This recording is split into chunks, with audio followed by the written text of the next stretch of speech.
Solution करना है ना इंटेलिजेंस के पार्ट का। जैसा कि अगर आपको ऊपर देखोगे आप तो यहाँ पे सारा है, देखो ये सोशल साइंस का सेक्शन है और ऊपर यहाँ पे आपको साइंस का भी, जनरल साइंस आई थिंक मिल जाएगा, है ना। ये रहा जनरल साइंस का सेक्शन मिल जाएगा आपको यहाँ पे। एंड ऊपर यहाँ पे मैथ्स का, इंग्लिश का, ये रहा, ये इंग्लिश का है पूरा, ठीक है। ये सेक्शन भी इंग्लिश यहाँ से देखो। ओके तो ये है सैनिक स्कूल AISSE 2023, ये दिख भी रहा है AISSE 2023 का पेपर का ये PDF है। तो आज जिसको हम सॉल्व करने वाले हैं, ठीक है।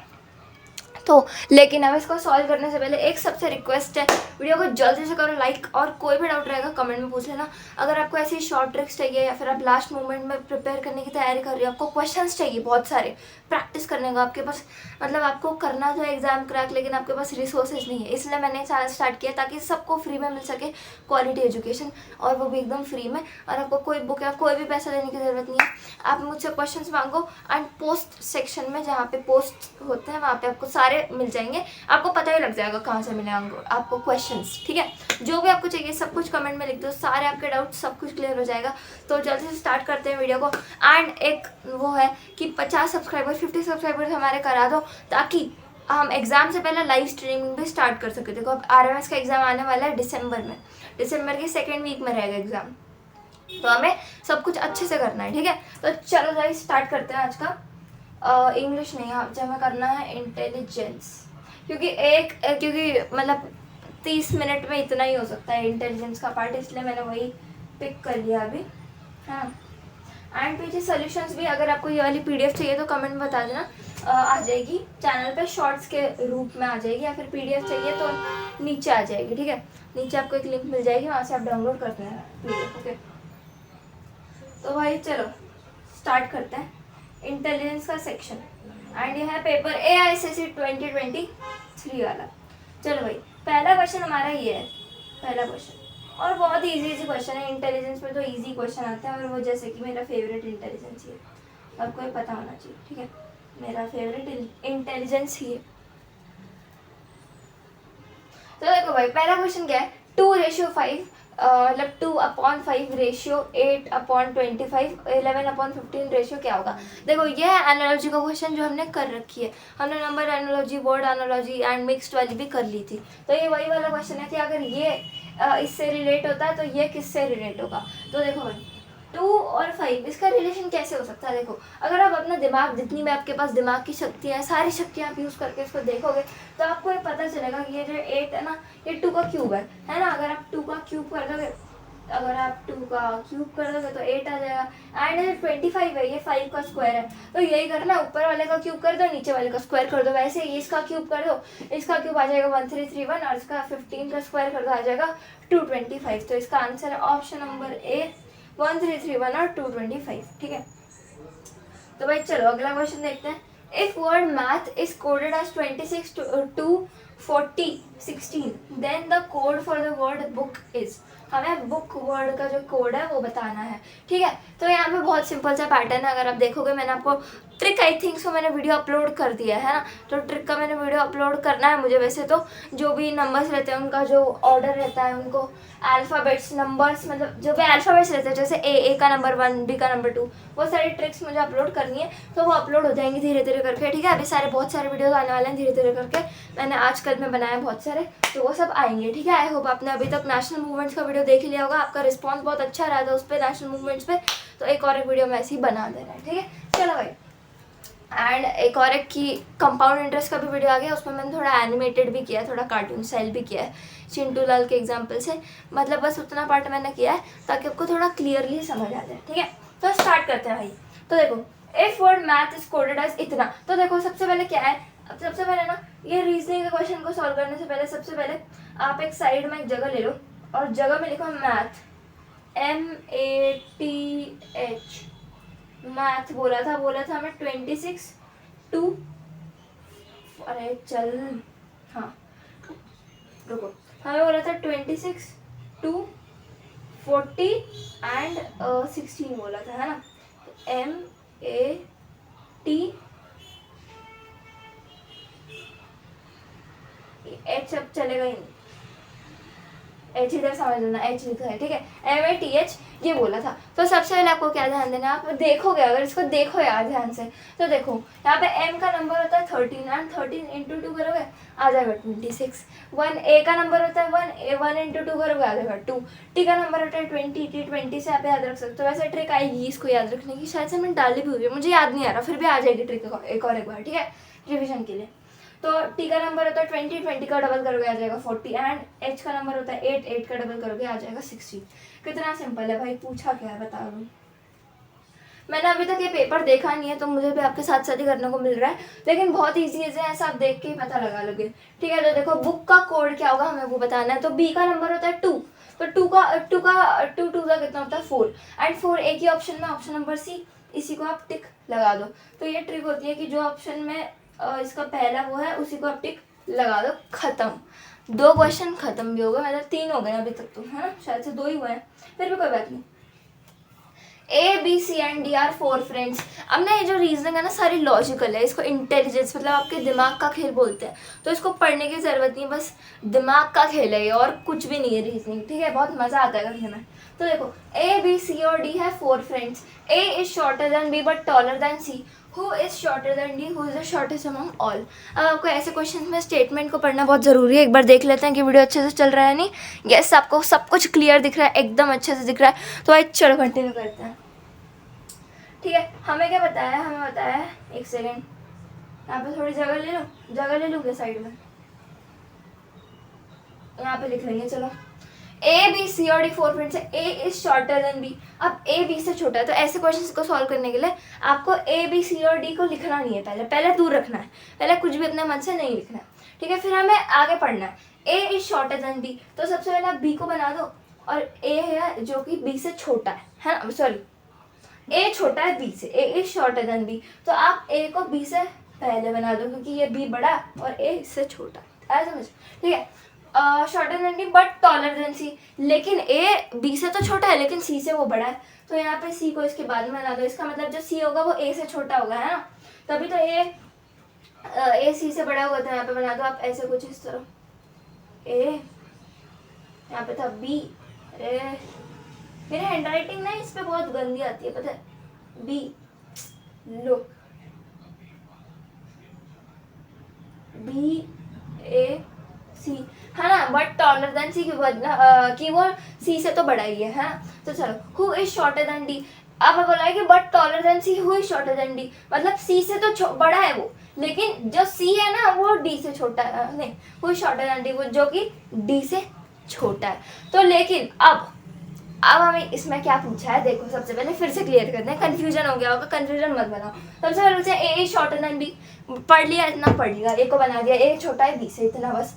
बट टॉलर देन C, लेकिन A जो है B से लंबा है, हाँ, then C, who is shorter than D, मतलब C को बात किया अभी, हु इज, अब C की बात किया यहाँ पे, जो कि D से छोटा है। अब D से भी छोटा है जो C है, तो हमें बताना है कि इसमें सबसे छोटा कौन है। तो देखो अब सिंपल सी बात है, लेकिन इससे पहले सिंपल सी बात से पहले एक ट्विस्ट सुनना, ठीक है। ट्विस्ट क्या सुनना, who is shorter than D। अब आपको पता है कि जो D है वो ऑब्वियसली C से बड़ा है, क्योंकि C तो D से छोटा ही है ना, लेकिन D क्या पता D A से बड़ा हो सकता है, क्या पता D B से भी बड़ा हो सकता है, फिर भी तो C छोटा ही रहेगा ना D से, तो ऐसा हो सकता है। तो अगर आपको D की पोजीशन बताए तो बोलना कि हम आइडेंटिफाई नहीं कर सकते, या फिर कुछ ऐसा ऑप्शन रहेगा कि can not be identified, not mentioned, ऐसा कुछ तो ऑप्शन रहेगा, ठीक है। लेकिन यहाँ पे पूछा है कि सबसे छोटा कौन है, तो ऑब्वियस सी बात है कि सबसे छोटा C होगा, क्योंकि D भी जो है वो C से बड़ा है, लेकिन C सबसे छोटा है। तो यहाँ पे इसका आंसर आ जाएगा ऑप्शन नंबर C आ जाएगा, ठीक है। अगला देखो भाई, if 8th of April falls on Monday, what day would it be on 30th May of that year। तो देखो सबसे पहले ऐसे ये होता है कैलेंडर के क्वेश्चन, ठीक है, calendar and time and calendar रहता है, क्या कैलेंडर एंड क्लॉक रहता है, क्लॉक एंड कैलेंडर, ओके। तो देखो अब हमें बोला है कि if 8th April falls on Monday, अगर 8 अप्रैल को था मंडे, ठीक है, नीचे करेंगे हम, 8 अप्रैल को था मंडे, ठीक है, what day would it be on the 30th May of that year. अब देखो अब यहाँ पे ना 30 मई की बात पूछी है, तो अप्रैल के बाद काउंट कर लो कितने दिन होते हैं। काउंट मत करने जाना, हाथ से काउंट मत करना। इसमें हम हमेशा कंसिडर करते हैं 31 होते हैं, भले ही 31 होते हैं, लेकिन हम हमेशा कंसिडर करते हैं कि जो एक महीना रहता है उसमें 30 डेज होते हैं। रीजनिंग के अंदर लॉजिकली भी ऐसे ही कंसिडर करते हैं, 31 नहीं लेते हैं हम जनरली। ओके, तो 30 डेज होते हैं, ऐसा कंसिडर हम करते हैं। तो देखो अब यहाँ पे 8 अप्रैल से 8 मई तक जाओ। सबसे पहले सबसे इजी क्या करो, यहाँ पे 30 में पूछा है, लेकिन 30 में को मत लो अभी। सबसे पहले 8 अप्रैल से 8 मई तक जाओ, तो देखो कितने डेज होंगे, एक महीना है 8 अप्रैल से 1 मई तक, तो हो जाएंगे 30 डेज, है ना। 30 डेज तो हो गए, प्लस अब यहाँ पे आपके पास 8 मई आ गया है। 8 अप्रैल से 8 में गए, 8 में आ गया है। अब 8 में से 30 मई तक चले जाओ, तो 8 में से 30 कितने हो जाएंगे, या तो हाथ से काउंट कर लो भाई, कितना ईजी है। तो हाथ से अब 8 अप्रैल को मत काउंट करना, उसके बाद से काउंट करना, क्योंकि 8 अप्रैल को तो आप ले चुके हो 30 दिनों के अंदर, ठीक है। तो देखो 9, 10, 11, 12, 13, 14, 15, 16, 17, 18, 19, 20, 21, 22, 23, 24, 25, 26, 27, 28, 29, 30। इसका मतलब टोटल 32 डेज और है, सॉरी 22 डेज और है यहाँ पे। या फिर आप 30 - 8 भी कर सकते थे, लेकिन मैंने आपके लिए ऐसे ही बता दिया। और 22 डेज और है यहाँ पे, ठीक है। तो देखो अब अगर आप 30 + 22 करोगे तो आएगा 52, है ना। 52 आ गया, लेकिन अब आपको इस 52 को 7 से डिवाइड कर देना। किससे डिवाइड कर देना, 52 को डिवाइड कर देना बाय 7। तो ये क्या आ जाएगा, 7 × 7 = 49 एंड 4 आ जाएगा, ठीक है। 4 आ जाएगा, तो अब 4 क्या 4 आ गया, ठीक है। रिमाइंडर आपको लेना है कि रिमाइंडर क्या आया, तो 4 आ गया रिमाइंडर। देन हमें पहले क्या पूछा, बताया था कि जो 8 अप्रैल है उसको मंडे है, तो मंडे के बाद 4 डेज और काउंट कर लो, ठीक है। तो इसको काउंट करने के लिए, इसको ईजी बनाने के लिए यहाँ पे ऐसे 4 लाइन बनाओ, 1, 2, 3, 4, 4। मंडे के बाद काउंट करना स्टार्ट करो, ट्यूसडे, वेडनेसडे, थर्सडे, फ्राइडे, एक सेकेंड, इसके ऑप्शन मुझे थोड़ा गलत लग रहा है, या फिर हमने कुछ गलत कर लिया। एक बार चेक कर लेते हैं सॉल्यूशंस में, हाँ, मेरा ही दिमाग तो नहीं कंफ्यूज हो गया गलती से। एक सेकेंड, ना बस एक सेकेंड, बस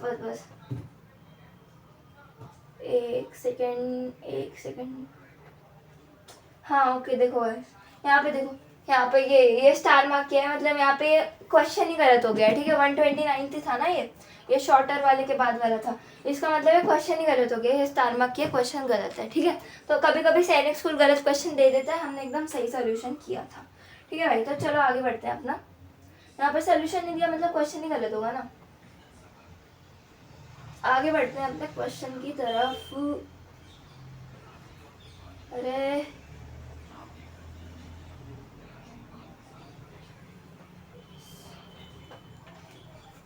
पता नहीं क्या हो रहा है, हैंग हो जा रहा है बार बार। चलो आ गया हम 130 क्वेश्चन भी, ठीक है। आई होप आपको सब कुछ क्लियर तो दिख ही रहा होगा। एक बार चेक भी कर लेते हैं कि आपको सब कुछ अच्छे से दिखाई दे रहा है या फिर नहीं। सो हेलो, सबको सब कुछ अच्छे से दिखाई दे रहा है, ठीक है। तो भाई चलो देखो क्वेश्चन क्या है, if the English alphabets are divided into 2 halves from A to M and N to Z। अब 2 हाफ्स कैसे होंगे, 26 होते हैं इंग्लिश अल्फाबेट में, तो 13 और 13, तो 13 तक होता है M एंड बाकी का 13 Z तक, ठीक है। Such as A corresponds to N, then which letter in the later half would be corresponding to the letter K।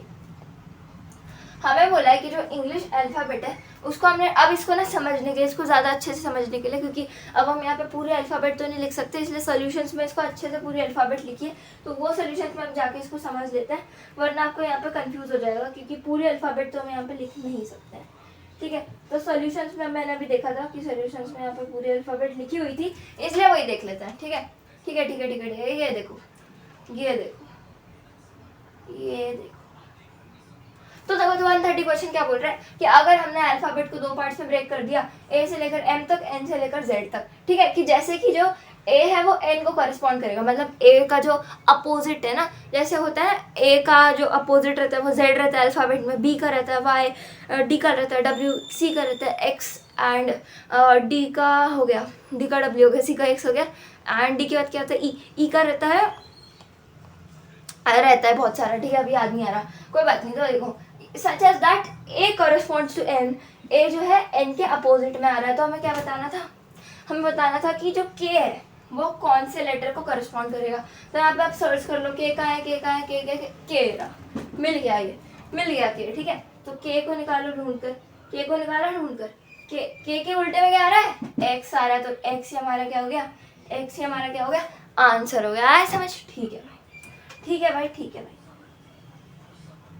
ठीक है भाई। चलो चलो चलो चलो चलो चलो 131 एंड वीडियो थोड़ी लंबी हो सकती है या क्योंकि हमें पूरा करना है ना सोल्यूशन, इसलिए। देखो अब हम थोड़ा क्विकली करने का ट्राई करेंगे, वरना वीडियो मुझे नहीं चाहिए कि आपके लिए बहुत ज़्यादा लंबी हो जाए, वरना आप देखो 15 मिनट तो ऑलरेडी हो गया है, तो फास्ट करते हैं थोड़ा, ठीक है, ताकत से करते हैं। तो देखो भाई यहाँ पे हमें बताना है कि arrange the given response in meaningful sequence. अब आपको बताना है कि सबसे पहले क्या आता है। तो देखो मीनिंगफुल कैसे बनाओगे इसको, तो सबसे पहले यहाँ पे ऑप्शन दिए leaf, fruit, stem, root, flower. तो सबसे पहले क्या रहती है, रूट, रूट के बाद रहती है स्टेम, स्टेम के बाद क्या रहता है रूट, स्टेम, फिर आता है लीफ, लीफ के बाद आता है नहीं, root, stem, leaf, flower, fruit. तो D C A E B, D C A E B का है ये, D C A E B, option number D आपका राइट आंसर आ गया। ठीक है, अगला क्वेश्चन देखो भाई, ये तो इजी क्वेश्चन था, इसमें तो कोई डाउट नहीं होना चाहिए। देखो अब ये भी एक एनालॉजी टाइप ही क्वेश्चन है। 3 और 4 का रिलेशन है 14 से, 5 और 6 का 32, 8 और 9 का क्या होगा। इतना इजी क्वेश्चन नर्सरी क्लास का बच्चा भी ये कर लेगा। 3 4 12 प्लस 2 किया 14, 5 6 30 प्लस 2 किया 32, 8 9 72 प्लस 2 किया 74। आगे बढ़ो, चलो आगे बढ़ो, ठीक है, हो गया। इतना सिंपल आता है, पता है आपको, रीजनिंग इतनी इजी आती है ना, क्या बताओ, दिमाग लगाना रहता है बस। अब देखो find the odd one out, क्या आपको ये नहीं पता, क्या आपको ये नहीं पता, ये मैंगो का टाइप्स पूछ रहा है, बताओ, ये केसर, अल्फांसो, शेरवाती, मालगोवा, बताओ। ये कमेंट में कर सकते हो, कमेंट में कर सकते हो, दे दो होमवर्क, ले लो होमवर्क ले लो, जाओ एकदम से उड़ा दो, तुम मचा दो। इसको बोलते हैं क्लासिफिकेशन या फिर ऑड वन आउट भी बोल सकते हो। अगला देखो भाई ऑड वन आउट क्या है, तो देखो find the odd one out, rhombus, square, rectangle, kite, rhombus, square, rectangle, kite, ठीक है। तो इसमें क्या हो सकता है ऑड वन आउट, तो देखो बाकी के जो साइड्स है ना वो इक्वल नहीं होते एंड स्क्वायर के साइड्स इक्वल होते हैं, ऐसा भी एक पैटर्न हो सकता है। और क्या हो सकता है पैटर्न कि बाकी सारे तो क्वाड्रिलेटरल्स हैं ही सारे। एक बार चेक कर लेते हैं, वैसे मेरे हिसाब से आंसर स्क्वायर होना चाहिए क्योंकि बाकी सारे के साइड्स इक्वल नहीं होते। फिर भी एक बार आंसर हम लोग चेक कर लेते हैं। तो कौन सा क्वेश्चन था, याद भी नहीं आ रहा कौन सा क्वेश्चन था भाई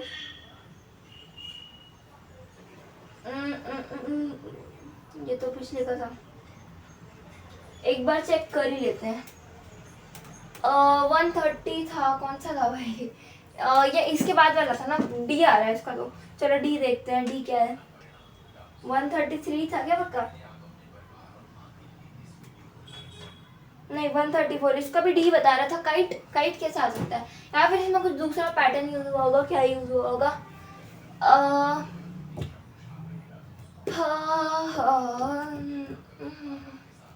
कौन सा पैटर्न यूज हो सकता है इसमें, चलो कोई बात नहीं, बाद में देख लेंगे इसको, अभी आगे का करते हैं, ठीक है। Choose the odd one out, scissors, knife, hammer, axe. भाई कितना, इन सबसे हम काटते हैं लेकिन हैमर से हम थोड़ा से पीटते हैं, ठीक है, तो हो गया इजी।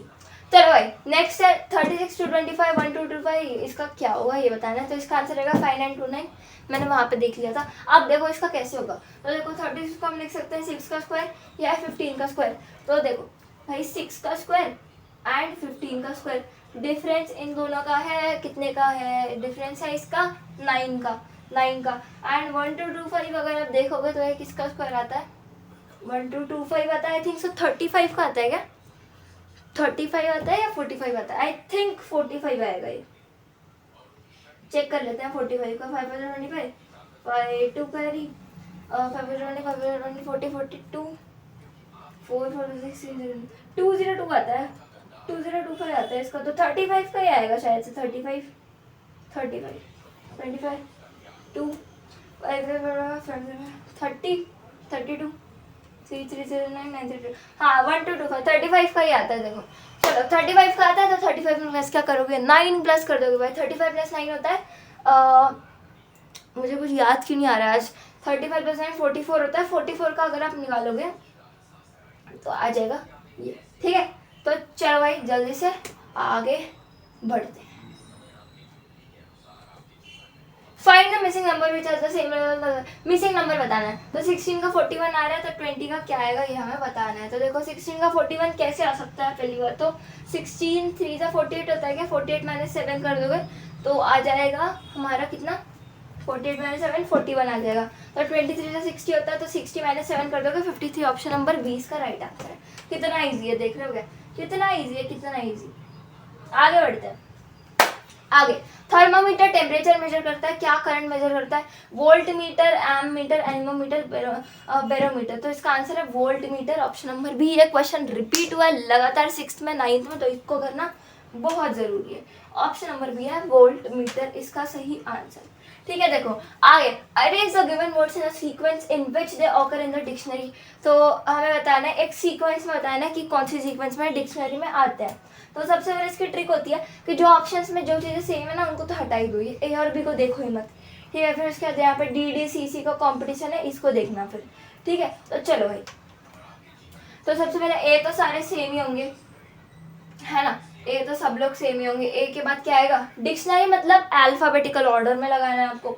तो फिर ए के बाद क्या आता है अल्फाबेट में, ए के बाद ऑप्शन ए सबसे पहला आ जाएगा, है ना, ऑप्शन ए सबसे पहले आ जाएगा इनका। ऑप्शन ए तो कैंसिल ही कर दो, ऑप्शन है तो कैंसिल ही कर दो, ऑप्शन बी, क्योंकि ये सारे कॉमन ही है ना, इसलिए इन दोनों को कैंसिल कर दो।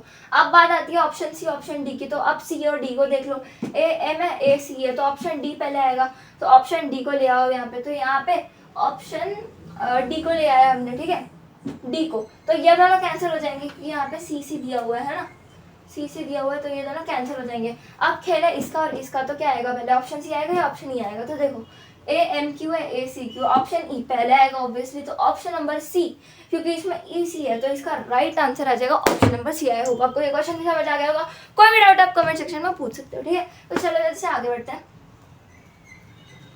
आगे क्या बताया भाई, फटाफट करते हैं अभी, है ना, फटाफट हो रहे हैं कि नहीं क्वेश्चन। तो देखो भाई अगला क्वेश्चन आया होगा, आपको सब कुछ अच्छे से सुनाई दे रहा होगा। तो देखो पाए का है केक, पाए रिलेशन में केक से, या फिर पाए को आप ऐसे बोल सकते हो ना, पाए के केक साथ सिमिलर साउंड करता है। तो पाए, पाए जो मैथ्स का पाए है उसका किससे रिलेशन होगा, ऑब्वियसली उसका रिलेशन मैथ्स से होगा। क्या उसका रिलेशन पास्ता से, क्या उसका रिलेशन पेस्ट्री, क्या नूडल से रिलेशन होगा, नहीं भाई, पाए का रिलेशन मैथ्स से, गणित से रिलेशन होगा उसका, ठीक है। तो देखो आगे देखो, वर्क जूल डैश वॉट। तो वर्क का जूल आता है, वर्क का एसआई यूनिट जूल होता है। वर्क मतलब जो भी काम करते हो आप, तो उसका होता है जूल, एसआई यूनिट, ठीक है। तो आपका डैश का क्या आएगा, वॉट। किसका वॉट आ सकता है, हमारा वॉल्यूम का आ सकता है कभी वॉट, दिमाग लगाना, वॉल्यूम का आ सकता नहीं, टाइम का आ सकता नहीं, एरिया का आ सकता नहीं, पावर का ही आएगा ऑब्वियसली, है ना, क्योंकि बाकी सब अगर आप सोच के भी करोगे तो भी उनके नहीं आएंगे, ठीक है। तो देखो अगला, चेन्नई तमिलनाडु कोहिमा कहाँ पर है ये बताना है। तो कोहिमा है हमारा नागालैंड में, नागालैंड कोहिमा बोलते हैं ना, नागालैंड में कोहिमा है, ठीक है। अगला क्वेश्चन भाई, अब मैंने इसको देखा नहीं है ना, इसलिए मुझे करने में थोड़ा सा टाइम लग रहा है, बस थोड़ा सा, वरना देखा होता तो हो जाती तुरंत ही। तो देखो ZXV LJH IGE UTRPNL, तो इसका बताना है कि ऑड वन आउट कौन सा है इसमें से। तो ऑड वन आउट पता करने के लिए हर एक इसको देखना है आपको, एंड हर एक जो हमें सीरीज दी गई है उसका आपको पैटर्न चेक करना रहता है, ठीक है।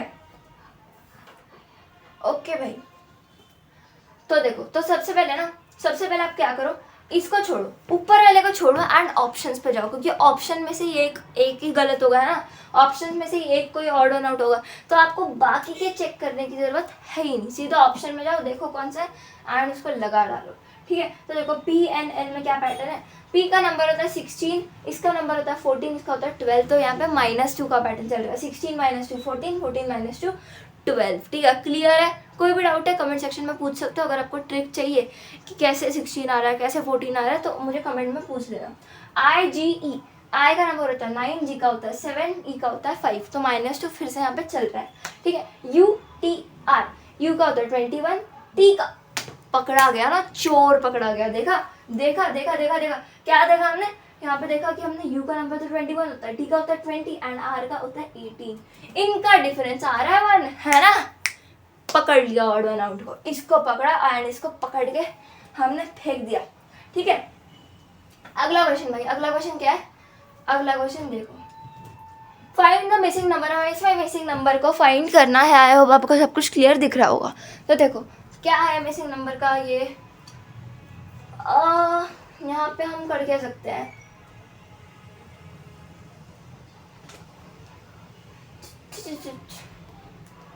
तो अगर आप यहाँ पे अच्छे से देखोगे तो कुछ ऐसा पैटर्न चल रहा है क्या, 8 4 जा 32, शायद से ऐसा कुछ चल रहा है। एंड नहीं, एक सेकेंड, 8 4 जा 32 एंड 32 8 जा कितना होता है, करना एक बार जरा, 32 8 जा 16 1, ये पकड़ लिया पैटर्न 2 मिनट के अंदर। ये थोड़ा हार्ड क्वेश्चन था लेकिन पैटर्न को पकड़ लिया। तो अगर आप इसको देखोगे तो ये कुछ इस तरह है, ठीक है। अगर आप करोगे 8 × 4 तो ये आएगा 32, एंड अगर आप करोगे 32 × 8 तो ये आएगा 256। ये है इसका पैटर्न, ठीक है। अब आप बोलोगे एग्जाम में कैसे सॉल्व करेंगे, करना तो पड़ेगा, दिमाग तो लगानी पड़ेगा। इसका एक ही तरीका है, प्रैक्टिस पर क्वेश्चन, और अगर चाहिए तो मुझे कमेंट में बोल देना, मिल जाएंगे क्वेश्चन पोस्ट सेक्शन में, ठीक है। तो देखो आगे इसका भी वही करेंगे कि 15 5 जा, नहीं यार यहाँ पर वो पैटर्न नहीं चल रहा, यहाँ पर कुछ और ही चल रहा है। देखो यहाँ पे 9 होना चाहिए, 15 9 जा 135 होता है ना, ये गड़बड़ हो गई इस पैटर्न में हमारे, वरना यहाँ पर तो सही चल रहा था ना ये 32 8 वाला। क्या कर सकते हैं हम लोग, और क्या चल सकता है यहाँ पर, और चल क्या सकता है यहाँ पे, देखो ये 4 जो है ये 2 का स्क्वायर है, एंड जो 16 ये 16 का स्क्वायर है, तो 2 का स्क्वायर 16 का स्क्वायर है, ये 5 तो किसी का स्क्वायर नहीं, ये भी नहीं चल सकता। अगर आप 256 को 4 से डिवाइड करोगे, 256 को 8 से डिवाइड करोगे तो 32 आएगा, एंड 256 को 4 से नहीं भाई, 256 को 32 से डिवाइड करोगे तो 8 आएगा, एंड 32 को 8 से डिवाइड करोगे तो ऐसा चल सकता है क्या, ऐसा चल, सुनना एक बार सुनना, 256 को 32 से डिवाइड करोगे 8 आएगा, एंड 32 को 8 से डिवाइड करोगे तो आएगा 4। ऐसा ट्राई करते हैं एक बार। तो कौन सा ऐसा नंबर है जिसको इससे डिवाइड करने पर ये आएगा, तो आप इसको इससे मल्टीप्लाई करो, 135 × 15 कर लो, कितना आ रहा है 135 × 15, एक बार देखते हैं। चलो भाई चलो चलो, मज़ा आता है ऐसे पैटर्न को सॉल्व करने में, एकदम ऐसा पजल टाइप लगता है। 135 × 15 का ना वो 5 5 25, 5 2 कैरी, 5 15 17 1, 5 5 6, यहाँ पे लिख दो, यहाँ पे आएगा 5, अरे भाई 5, यहाँ पे आएगा 3, यहाँ पे आएगा 1, तो ये कितना आ रहा है भाई 5 5 2 1 0 1 2025 आ रहा है क्या, ये 2025 ऑप्शन में तो है नहीं। इसका एक बार पैटर्न चेक करते हैं, इसका ना कुछ तो गड़बड़ लग रहा है, पैटर्न कुछ अलग भी हो सकता है, इसका एक बार चेक करते हैं।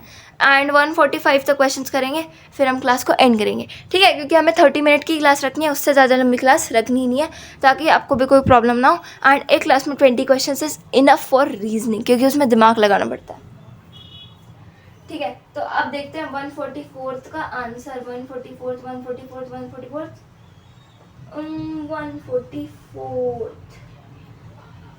इसका ऐसा क्यों दे रखा है, ये भी गड़बड़ क्वेश्चन है, देखा ये जहाँ पर भी ये साइन है ना, ये गड़बड़ क्वेश्चन रहता है, ठीक है। 145 का सॉल्व करता है भाई, चलो ये भी गड़बड़ क्वेश्चन ही, ये जो दे रखा है। ओके तो हम एकदम सही चल रहे हैं, हमारी इसमें कोई भी गलती नहीं है, बस ऑप्शंस गलत हो सकता है या फिर कुछ और भी गलत हो सकता है, थोड़ा थोड़ा ना। सैनिक स्कूल कभी कभी गड़बड़, तो गलती तो हर किसी से होती है, दे सकते हैं कभी कभी, है ना। तो चलो ये लास्ट क्वेश्चन करते हैं, आज का क्लास को एंड करते हैं। कोई भी डाउट है कमेंट सेक्शन में आप पूछ सकते हो, या फिर आपको कुछ भी शॉर्ट ट्रिक चाहिए तो चैनल के आप शॉर्ट्स जो सेक्शन रहता है उसमें जाके ले सकते हो। अगर आपको प्रैक्टिस क्वेश्चन चाहिए, जैसे कि मैंने पहले से बताया, तो आप मुझे कमेंट में लिख देना, आपको पोस्ट सेक्शन के अंदर प्रैक्टिस क्वेश्चंस मिल जाएंगे। आई होप आपने सारे वीडियोस देखे होंगे, कंपाउंड इंटरेस्ट का आ गया है, एंड नेशनल मूवमेंट्स पे आपने बहुत अच्छा वो दिखाया, तो अगला पार्ट भी उसका जल्दी आएगा, ठीक है। तो भाई चलो इसका क्या है, find the missing term out of the option given below after studying the relationship among the given figures. हमें बतानी है मिसिंग टर्म क्या है इन सब में से। तो देखो ये वाला हमें बताना है इसका क्या होगा। तो देखो भाई इसका कैसे आ सकता है, कैसे आ सकता है इसका आंसर। ठीक है, तो अगर आप 8 इंटू 3 करोगे 6 इंटू 4 करोगे तो 24 ही आएगा दोनों। 8 4 जा 32 करोगे 6 3 जा 18 ना। एक सेकेंड, अगर आप 8 + 4 12 करोगे, हाँ देखो मिल गया पैटर्न। देखो भाई अगर आप 8 + 4 कर दोगे 12, एक बार लिख भी लेते हैं, चलो यहाँ पे लिख भी लेते हैं थोड़ा, है ना। 8 + 4 कर दोगे 12 आ जाएगा 12, एंड हाँ 12 + 6 कर दो, मतलब इन तीनों को बेसिकली पैटर्न क्या है कि इन तीनों को प्लस करो तो आ जाएगा 18 को डिवाइड बाय 3 कर दो आ जाएगा 6। ठीक है, इन तीनों को प्लस करो 18 डिवाइड बाय 3 6 आ जाएगा।